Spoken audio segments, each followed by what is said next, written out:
October 7th, 2023 was probably one of the biggest collective awakenings and calls for reflection and calls to action that many of us have experienced in our lifetime. Some have compared it to the war in Vietnam, where many in the United States woke up in their collective consciousness to US imperialism, to unnecessary war and unaliving in Vietnam, all to serve US interests, US imperialism, all to make war profiteers money. And likewise, in this escalation of a mass unaliving that's been happening for over 70 years in the land of the olive trees, there is an invitation and a reflection, especially as we are here a year later after the start of this escalation, as to how we have been invited to change, what has been the impact to the collective, and how we strive to move forward. So, in this episode, I'll be sharing a bit of what has that reflection look like for me, as I'll be inviting you to reflect on how you have changed and how you're invited to continue to carry that change forward. Before we begin, my name is Carolyn Collado, and welcome to Recovery for the Revolution, where we decondition, decolonize, and get ready for revolution together through recovery as a resistance practice. The first big change that comes to mind is how loud of a wake-up call and a deepening of an invitation to recognizing the impact of the US empire globally is. I am a child of immigrants. My family comes from the so-called Dominican Republic. I'm not coming from this from a perspective of somebody who has no sense about the impact of the US empire or, is completely shut off to that. There's always been an understanding of like how this country has an impact all over the globe, thinking about, our neighboring island of Puerto Rico and that being a long-standing US colony, or thinking about comrades in, the Kingdom of Hawaii, and that being a territory that was seized. It was just stolen and taken by the US empire. So there's always been a sense, there's always been a level of solidarity and an openness to seeing the impacts of empire, right? Or even thinking about the colonial history of the claiming of Turtle Island and Manifest Destiny. But this made things really, really, really loud for me, at least. First of all, I did not call it the US empire the way that I do now. Like, I am always like the US empire, living in the empire. Like, I say that and I emphasize it because it's like, there are the ways that capitalism commodifies the term empire. Like, oh, yeah, like you want to build an empire. Nicki Minaj's empire. You want to grow your business and build an empire. And I've always kind of like cringed about that because empire is not a good thing. We think about the British Empire. We think about these entities that are built upon deep exploitation and theft and harm and death, right? For profit and for expansion and power. Empire is not a good thing. And so I say it doubly loudly that we live in an empire. And we have just witnessed what that looks like. How unrelenting over the past year the US empire has been in terms of stopping harm, in terms of breaking the cycles of imperialism that the US has held, because what has become very clear and loud and loudly said to us by our government, by our executive branch, is we don't care about life. We don't care about life over profit, over our interests. There's a lot of reasons that the US is invested in the outcomes of Israel. There are clips of Joe Biden saying, if an Israel didn't exist, like they would need to make one. And that's because of like the strategic interests of being located in the Swana countries, of being located in this land. There is, of course, the money that funds so much of our government. There's been a lot of discussion and things coming to light this year around APEC, which is like a major funder to keep the state of Israel alive, that has lined the pockets of so many of our politicians that they will never relent against Israel, against Zionism. And there is so much harm that has come from that. There has been so much, like, even though the vast majority of Americans do not want this escalating mass unaliving to continue, this genocide. And again, it's so hard because it's like we are so heavily censored from talking about that on these social media platforms, from using these words, from even saying the words of the places that I'm talking about. There is so much censorship because they want to suppress us, because they don't want us to be rebelling, to be telling us, even though the majority of us, again, have told the government that we are not interested in this mass unaliving. Like, we want it to end. We do not want this to continue to happen.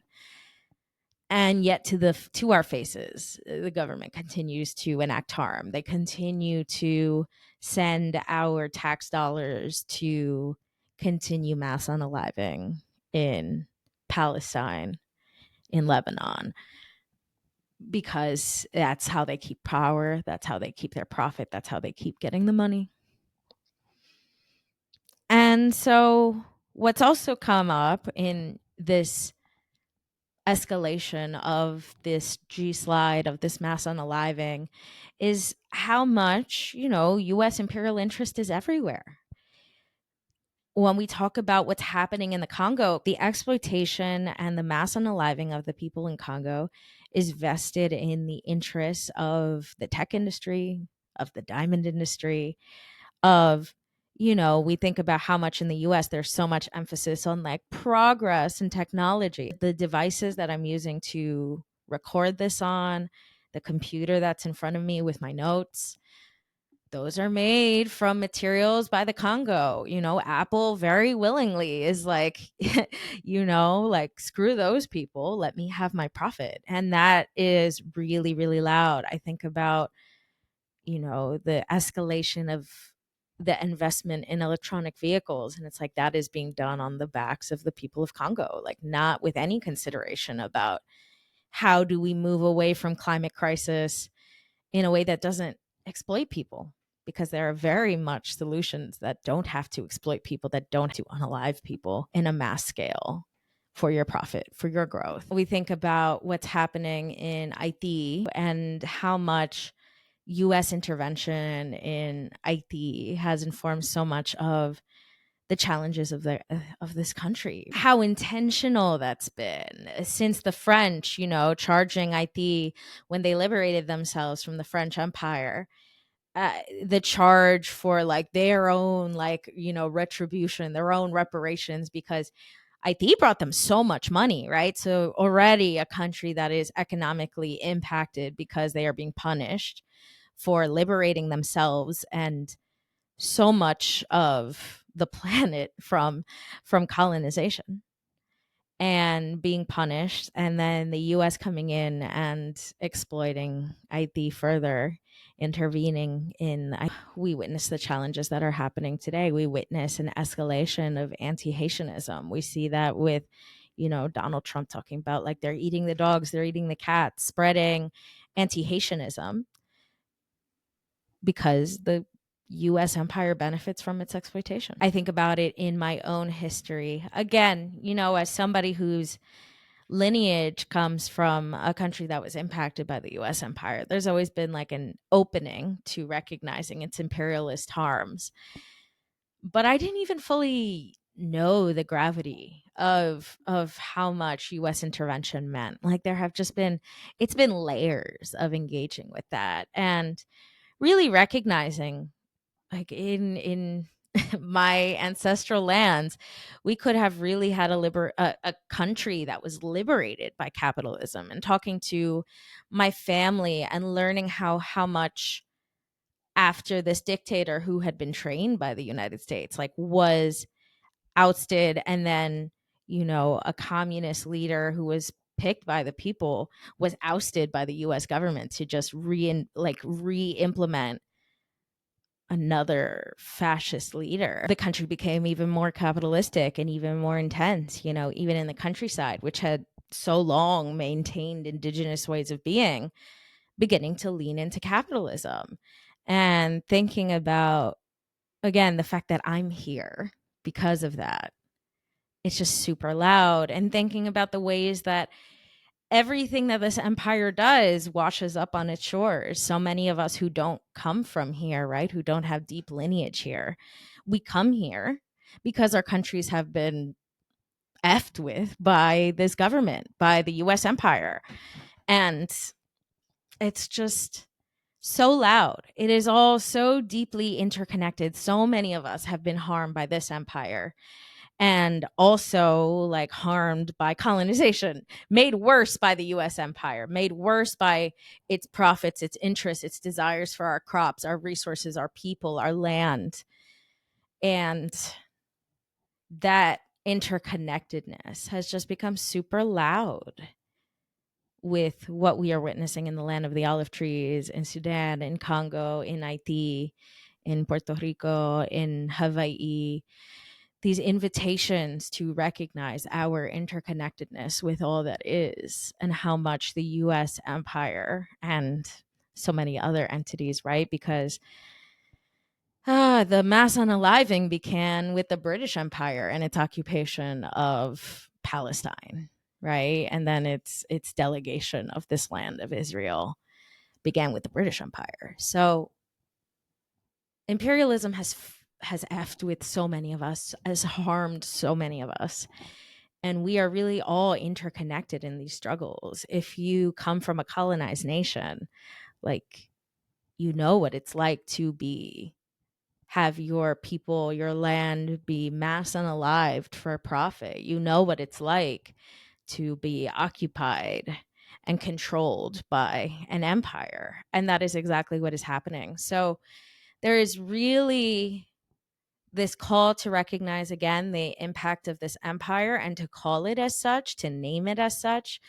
I think about how much post Obama, many of us recognize how harmful he was in terms of, drone strikes and unaliving so many people. It more than any other president had before. And it's like this call of recognition of like, no matter the color of the skin of the person who occupies like the presidency, there was always this loyalty to empire that is required. You are the commander in chief to enact maintaining an empire. And that's a horror, right? And I think that's woken up a lot of folks in terms of the horror of imperialism. Another big thing that has come awake for so many of us, I think about like millennials and how much we grew up with like the war in Iraq, like the war in Afghanistan, and how much we grew up post like 9/11 with this energy and conditioning around nationalism, this energy and conditioning of like, we need to be in war, harming people in Swana countries, the demonizing of Islam, of Arab folks. That was so loud growing up. And I think one of the beautiful things that like we have witnessed in the wake of like the call to action around the escalation of the mass unaliving in the land of the olive trees is a deconditioning around Islamophobia, a deconditioning around the xenophobia around Arab folks, like that deep deconditioning. I remember going to a protest and white folks chanting in Arabic, like, oh my God, that would not have happened in the 2000s. No way. We were told that that was like demonic and horrifying and that was wrong, right? And now here we are chanting and in solidarity with Arab folk, Muslim folk, and destigmatizing a faith that we were told to fear because that narrative, that propaganda benefited the US's imperialist interests, profited war profiteers.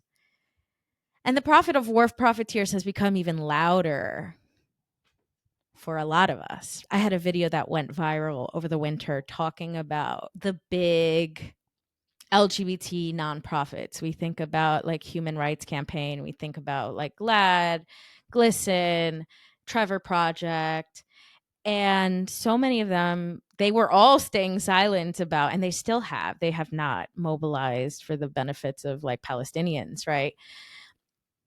They were staying quiet.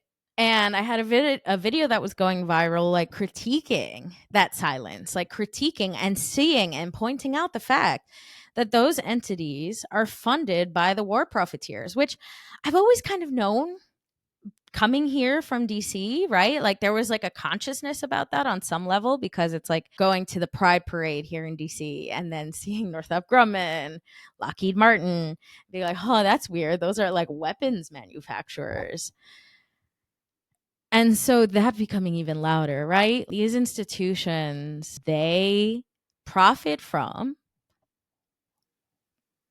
mass unaliving, from genocide. I'm being careful in terms of my use of the word war. The words around conflict have been used to be like, oh yeah, this is a conflict, when it's really a really, really intentional mass unaliving, genociding of people in order to usurp, to gain their land and to take from their culture and take, like to make it as though these people don't exist. So that way there's not a resistance to overtaking their land and culture for the profit of Zionism, holding institutions to like a bigger standard of like, okay, why are you taking money from US imperialism? Why are you taking money from the queer community and saying nothing? Especially, you know, so much pinkwashing happened to try to convince people to support is not real, to support the mass unaliving. I remember seeing people in the sober space, like a big influencer, she had a post that was like, is not real is one of the only places that like, women can be safe and LGBT people can be safe. And I remember all these people, I would post about the escalating mass unaliving and people being like, oh, like you're a they them, like they would kill you in Palestine, and just that BS. And shout out to Rain Dove, who like went to Palestine, like an out trans person, and was out and was documenting that, like, one, there were so many queer and trans Palestinians, some who were out, some who were not, but who were like really grateful that they came, and also people that they were like, I am trans, like, do you care? And they're like, no, like, like actively dismissing that. And it's such BS ultimately, but that is imperialism. That is like the attempt to be like, you're safe in these imperialist nations. Meanwhile, our imperial countries did so much to spread homophobia and transphobia all over the world. Like, that has been their impact, the colonial impact of these things. So another big impact of the mass unaliving and a call to action from it was deconditioning. From Zionism has been very, very loud, especially in the US empire.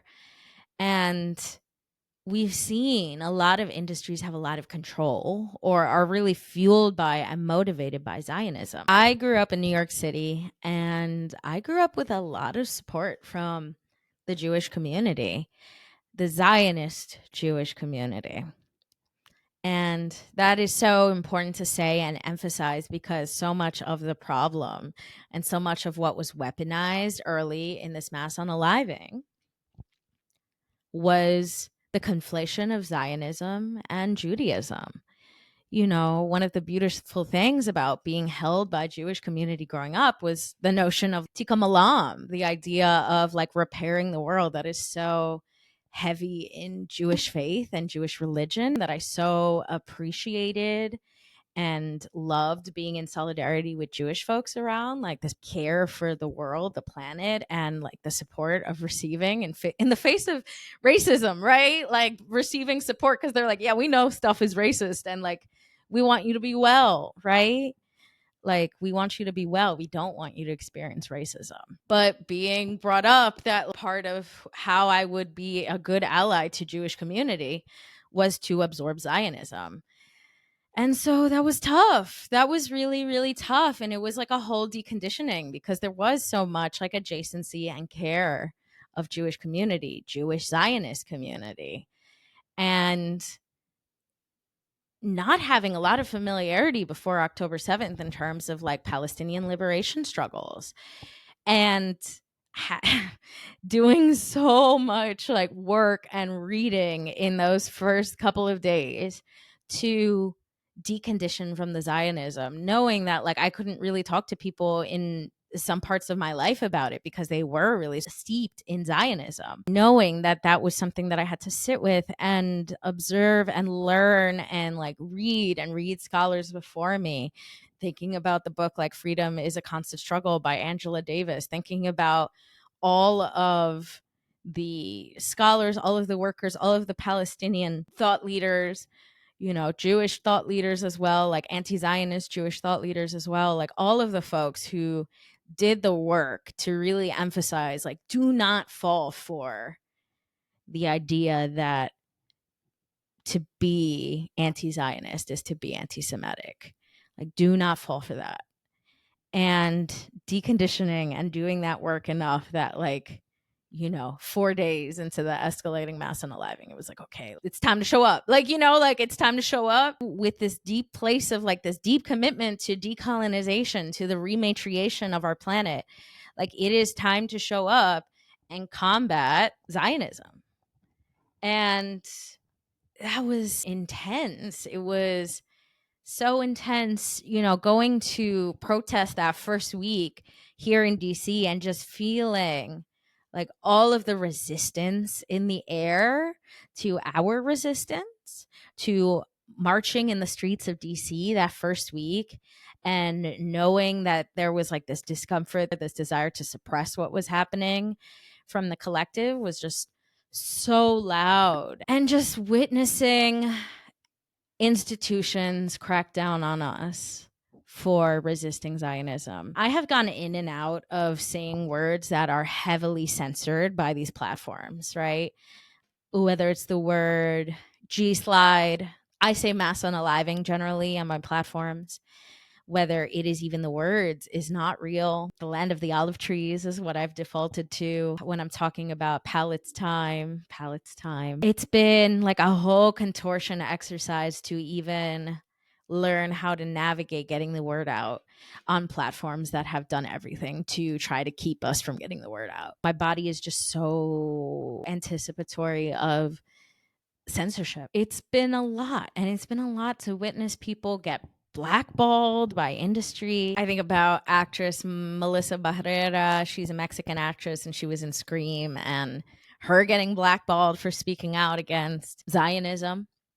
I think about watching people get fired. I think about people being afraid to talk about how they felt, being afraid to talk about the mass unaliving because of the heat of Zionism.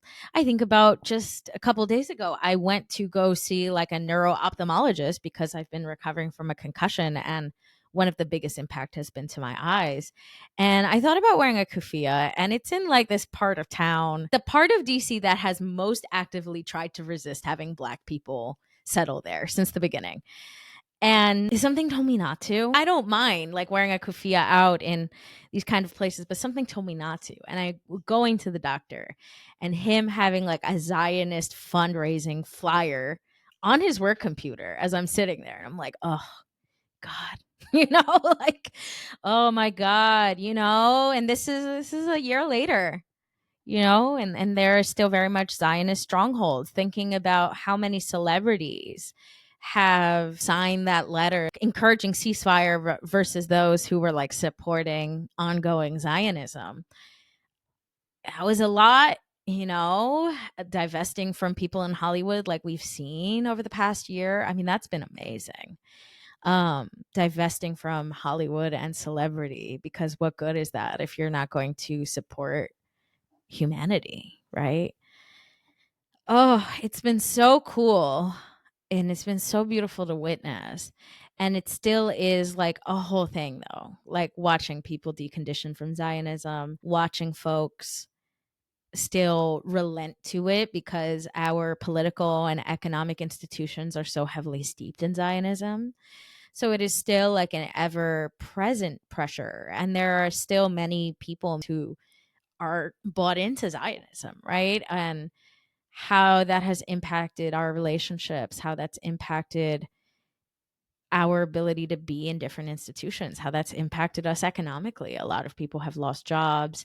I see a lot of us on social media who advocate for these spaces like struggling economically because meta censorship was so intense, as well as like TikTok, shutting down videos. Another thing that's been loud has been sitting with the privilege and the survivor's guilt of being in the US empire amidst harm that is happening because of the empire.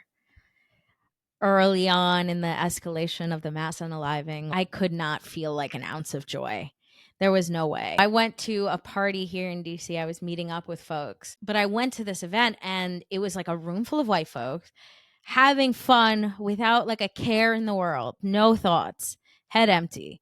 And I was horrified because I'm like, you are living here in the peak of pleasure and are able to be present enough in this moment, I guess, with yourself to access enough pleasure that you are bypassing everything else that is happening in this world. And like, how do you do that? And we're here in DC. Who do you have the ear of? I'm sure there's somebody in this room who has the ear of a senator, a representative, maybe a big nonprofit, or maybe the war profiteering industry. You probably have the ear of somebody important, and you're sitting here and you're partying, laughing, giggling like nothing. I think about missing out on Halloween, one of my favorite holidays, because it's just like what is Halloween this year? What is pleasure this year? I remember making such a big stink going home for Christmas and making like a big stink because like what is Christmas? What is the celebration of like a Palestinian anti-imperialist, anti-capitalist ancestor when his people are dying, when the lands that he comes from are being decimated for profit and colonization, for imperial powers? What is joy? What is pleasure in the face of all of that? And just sitting with it, sitting with the horror of it, of being here and then being expected to also continue to make profit for the capitalist machine, that you have to wake up and continue to pay rent, that you have to wake up and continue to find a way to make money to survive in the empire leading up to tax season, and thinking like, wow, my tax dollars, which like, so many of us here in the US empire can't afford to live. Like capitalism is just like, like stepping on us so hardcore, keeping us from living or being well, as it is all over the globe. So many of us are struggling under capitalism, late stage racial capitalism. And then to know that the little money that the government's like, haha, you better give us this money or we're going to come for your life. We're going to hunt you down. We're going to hunt you. That money that could benefit us continuing to live, like that money that we're told is supposed to be for collective well-being, is going to unalive people and give healthcare to the country that is doing the unaliving. Wow. It's been such a time of like heavy survivor's guilt, heavy pain and solidarity with folks abroad. It's been an invitation, I think, for a lot of folks in terms of sitting with the power of the US dollar, right? Like this invitation for mutual aid and direct aid that so many of us have been giving to the land of the olive trees. And shout out to the Shaheen family. They are a deaf Palestinian family that I've been supporting alongside other organizers to promote their well-being. So if you want to support these folks, I will put the link to support them in the show notes. But a lot of us have been mobilizing, right, to support folks with this currency whose power comes from its imperialist power. And even if you're not in the US empire, right, like the euro is one of the other like big currencies, or like thinking about the pound, like the most impactful money in this world is all imperialist money. It is all based on the power of their military and the power that they have all over the world in terms of like the might of that empire, of their military, and like the exploitation of other people in other countries for the profit of the empire. This is something that like I have been familiar with throughout my life, because going to the Dominican Republic or going to other places and being told very upfront our money is stronger here because of this exchange rate. And that's because of US imperialism. And what has caused that is so loud and so in our faces this year. So just sitting with that, sitting with power and privilege and access, and thinking about the call for some financial support as being part of this empire, of seeing how that's impacting our fellow human beings and wanting to support folks directly to be well, while also sitting with how much this empire is like sucking us dry, that like so many of us are barely able to like keep paying rent or to buy food or to go outside because outside is expensive, the cost of transportation or the cost of doing anything outside, right? Like everything comes with a cost in this empire. That's how it's designed. And so just sitting with all of that, that's been a really big reflection point for me. A big call of this year has been to recognize even louder, even more intensely, how fascism is escalating in this country. I've known that the US is a fascist place ever since, between understanding police brutality and policing of Black and brown communities. But also what emphasizes that to me is like understanding COINTELPRO, which was this like government effort during the civil rights era to police movement leaders, like civil rights movement leaders, to police them, to surveil them, and to suppress them. And I think a lot of us too, who grew up in, you know, the days of the Patriot Act and everything, like have known there is a level of surveillance that is happening to us and a stripping of our rights to privacy, our rights and access. But I think it's become even louder this year, because who is being pushed back by this like fascist regime is not so much the communities that have always been targeted, Black and brown community, LGBT community, you know, drug users. Like it hasn't been just relegated like poor folk, right? Like the criminalization of poverty. It's not just been relegated to those folk. It's been to folks who are resisting a mass unaliving, a gslide. Seeing how much surveillance has escalated, thinking about under Eric Adams's regime in my hometown, New York City, how much his regime escalated surveillance in the subway, like just thinking about the Omni system and the fact that it like, you know, the Omni is like, so, you know, anybody, you know, going to New York, you know, you have to like, you have to swipe the turnstile in order for it to turn and go through. You have to swipe. Historically, there's been like a Metro card, but now there's a system where you like tap to pay, and you can tap to pay through your mobile device. But that device is pretty scary, because it like it charges you, and even if it doesn't go through, it'll charge you later, and it'll keep charging you until a payment finally goes through. And it's like, wow, this is terrifying. How much are you able to surveil in terms of what I do and where I go? It's not just this card anymore that I could like leave or pick up. There's no more trading of those cards among family members, which historically a lot of us have depended on in order to survive and keep costs down. And you know, there's been a call in New York City to try to implement a mask ban. And there was a mask ban that was passed in Nassau County, right next to New York City, that many, many people like commute through or commute from in order to get to New York City on a day-to-day basis. So terrifying, right? And part of why they want to surveil or to ban mass is to escalate surveillance, because there's technology to surveil you in every corner. There are, cameras and things that can detect who people are.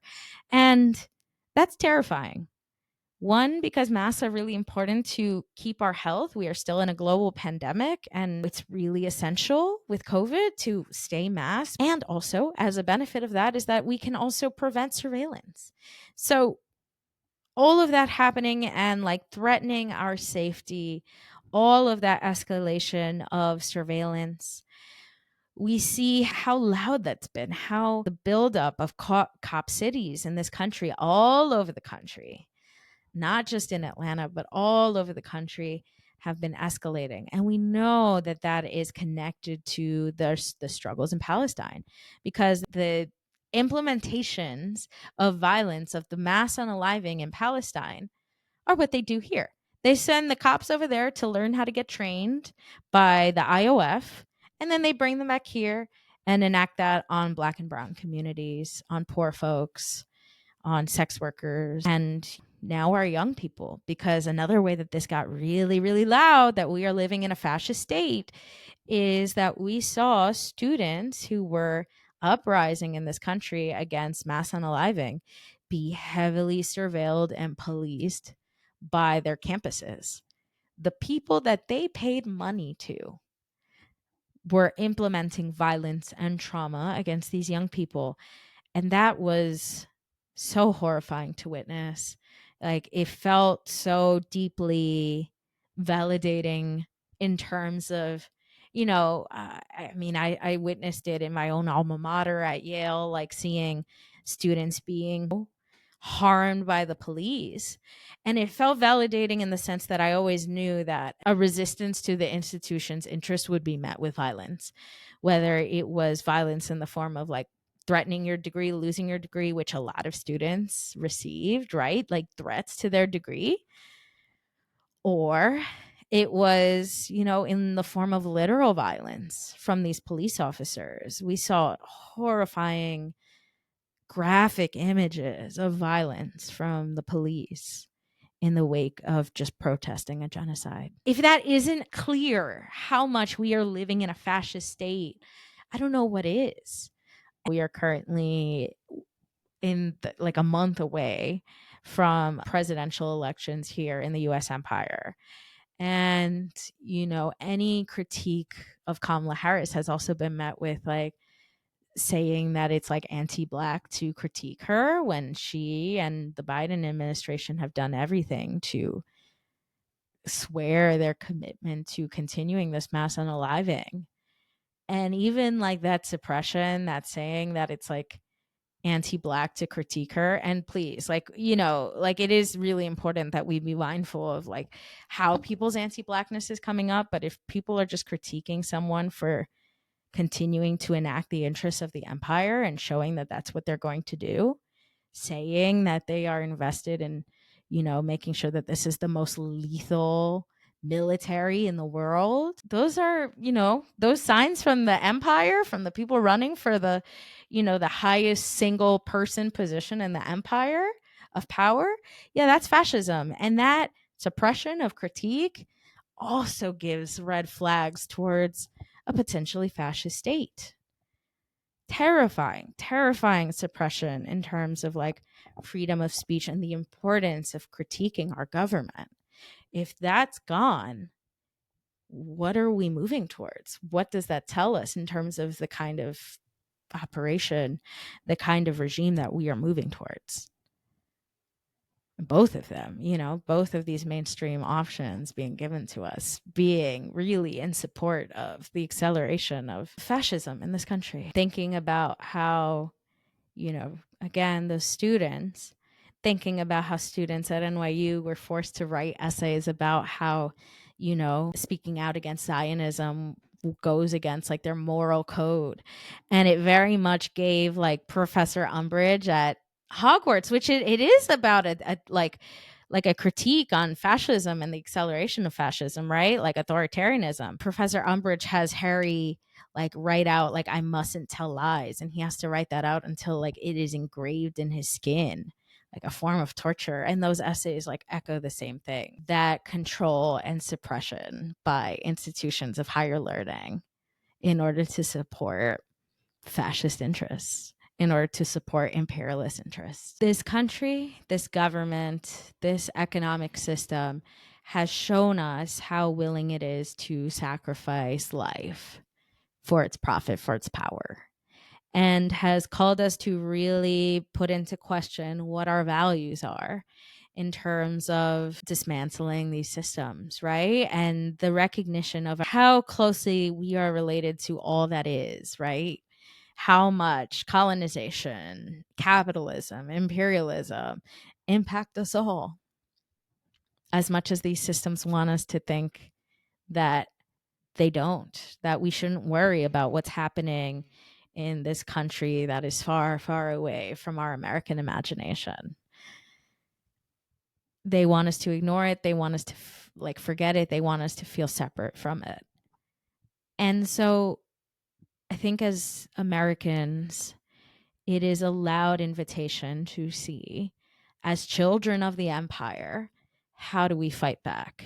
And one of my favorite media representations of this is from Avatar: The Last Airbender, Prince Zuko.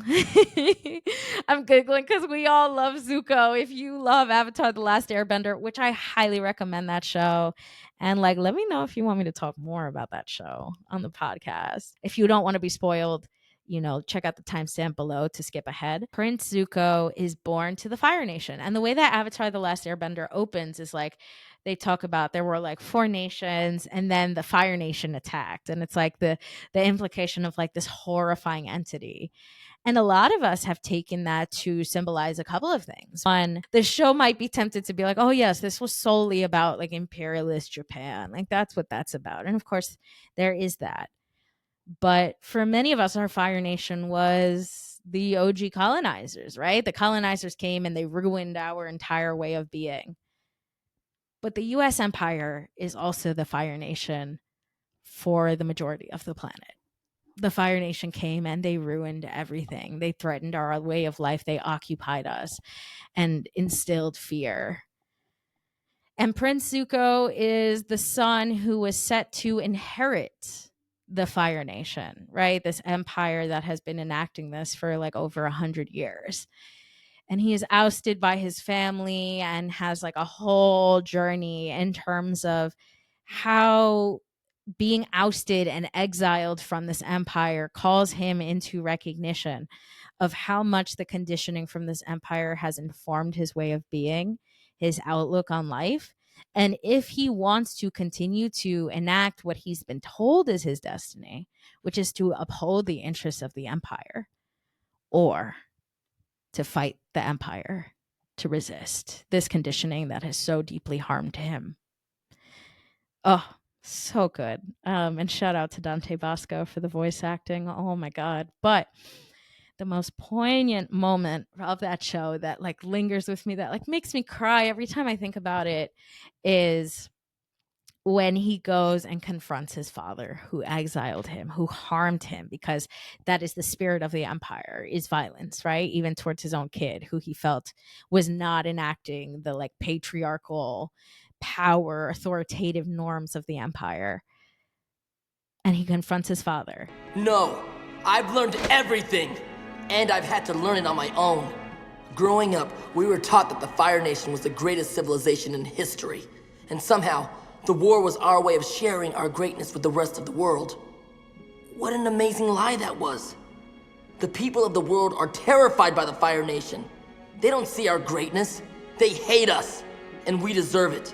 We've created an era of fear in the world, and if we don't want the world to destroy itself, we need to replace it with an era of peace and kindness. The Fire Nation was the greatest civilization in the world, like, and what a lie that was.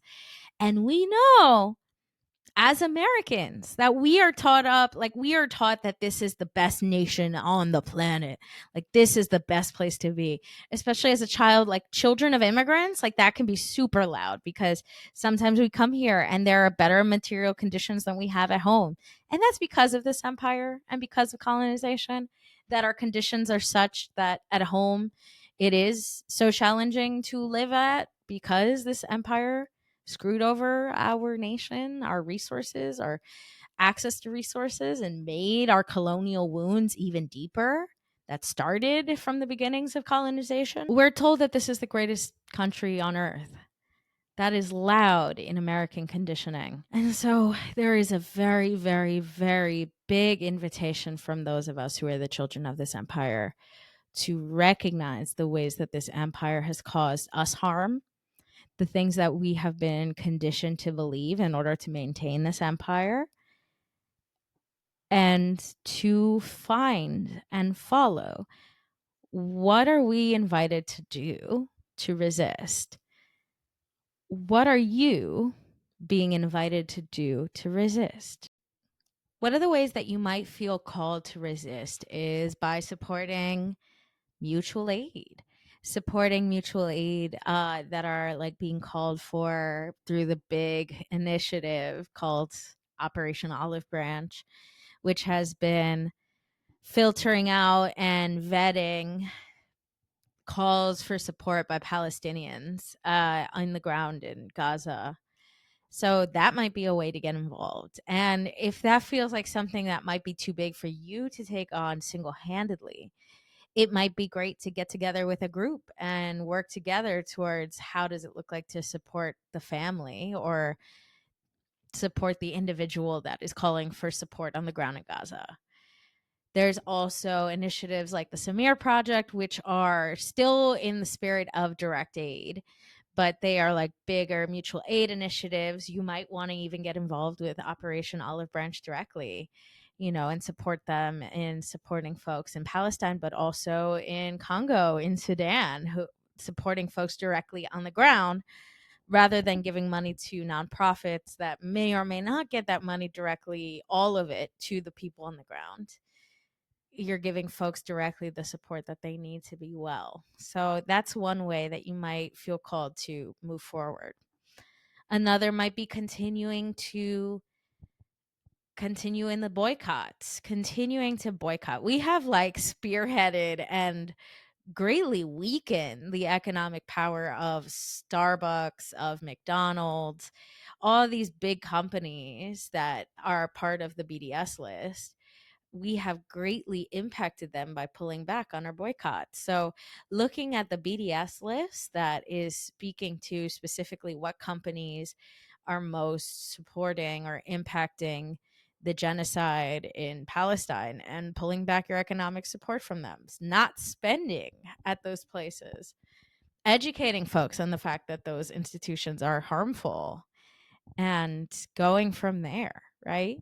Um, Another way may be continuing to intervene, taking direct action, intervening in different government and economic activity that might continue to support the escalation in the land of the olive trees.